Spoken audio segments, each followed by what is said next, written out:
Before my mother passed, she left me 3 matches each capable of taking me back in time. I used the first to return to the night Miller was drugged. I knocked over his spiked drink before he could touch it. He never was involved with his secretary, Scarlett. I saved our marriage, but then we were in a car accident. Miller threw himself over me, shielding my body. His injuries were too severe. He didn't make it. Without a second thought, I struck the second match. We went back to before the crash, and this time we walked away without a scratch. I thought I would never need the third match. Then Miller set a sonogram down in front of me, and I went completely still. His voice was ice. Scarlett is 4 months pregnant. The baby is mine.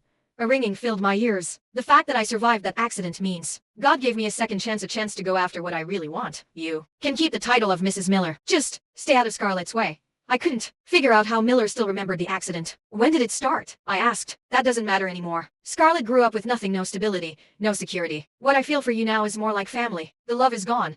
I had found out about him and Scarlett on our 10th wedding anniversary. He had written me a desperate letter confessing everything and transferred every asset into my name. In desperation, I had used a match to go back to our 5th year of marriage. So you remember everything. You really did fall in love with Scarlett? Yes. Every time I come close to death, I end up back in the past. After the SATs, you were the one who wanted to run away with me. But Scarlett, she's different. After the SATs, we had promised to run away together. But that night, it was my parents who showed up, not him. Samantha, your dad was right. We're both too young. Give me a little more time.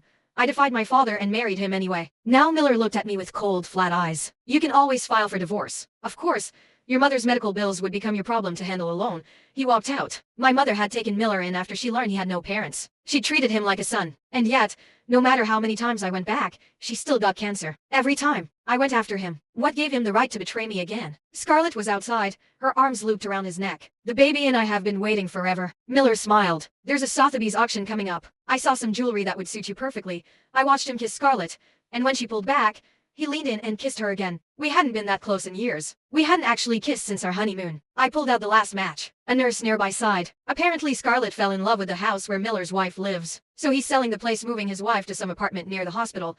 A year ago, Miller told me the company needed capital. I suggested selling our house myself. That house had been our first home. Apparently he even set up a flower shop across from the hospital just for her. Every morning, I stopped by that shop and bought a fresh bouquet. I pushed open the door. The girl at the counter recognized me. You were just here this morning. Another bouquet already? I looked around, the lighting, the layout, all impossibly familiar. Early in our relationship, I dreamed of opening a flower shop. But after we married, my time was swallowed whole. The counter girl spoke suddenly. A sick person breathing in flowers grown with those special nutrients every single day that can't be good for you. What do you mean? The girl pulled me into the corner. Those flowers just cause allergies. But the manager told us you tried to tamper with her husband, and luckily he tricked you into signing a fake marriage certificate. She said someone helped her get rid of your baby too. The sonogram